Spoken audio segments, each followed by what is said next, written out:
We'll now take a look at how to register your app so that it can listen for sensor events. So the first thing we do in our enableAccelerometerListening method, which as you recall is called from the onCreate method, is we use the inherited getSystemService method with the context.sensorServiceConstant to get a sensor manager service.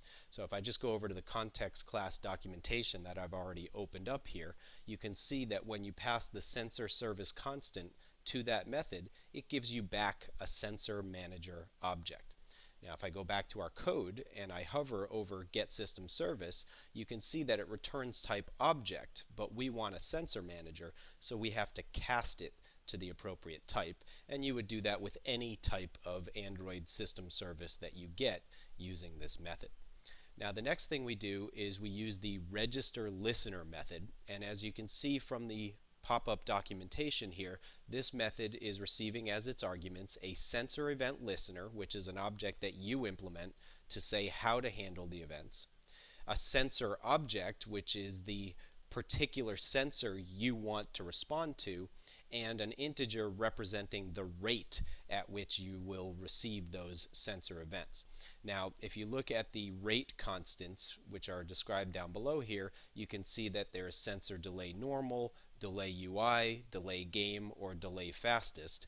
And depending on which value you use, you will get sensor events at different rates of speed. But as you can also see from the documentation here, this is only a hint to the system, and that events may be received faster or slower than the specified rate.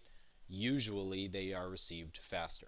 So what we did is we simply set our sensor delay in this example to sensor delay normal, which seemed to work fine for the shaking of the device, which is what we're trying to test with the accelerometer.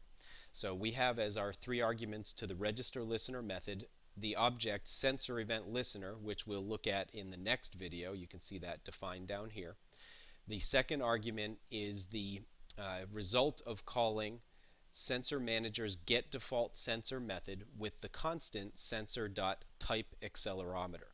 Now if I go to the sensor class in the online documentation, we can take a look at the list of sensor constants that are available to you, and you can see that there's the accelerometer. You can listen to all sensors, gravity, gyroscope, light sensors, linear acceleration, etc., etc. So these are all different types of sensors that may be available on a given device. So just because you have these constants does not mean that you have the ability to test for all of these different types of sensors on a given app on a given device. So that's something that you have to consider when you're creating your app.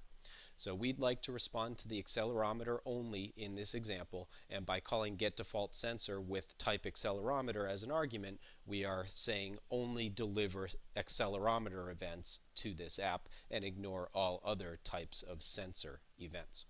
Now, when the app is paused, we don't want to respond to those accelerometer events. So in that case, we have the disableAccelerometerListening method, which is called from onPause. And we first check to make sure that the sensor manager is not equal to null, because if for any reason we were unable to obtain the sensor manager, we would not want to call methods on that object. So assuming it's not null, we unregister the listener called sensor event listener. We say which sensor we are unregistering for, in this case the accelerometer, and then we assign null to the sensor manager at that point, and that will terminate listening for accelerometer events.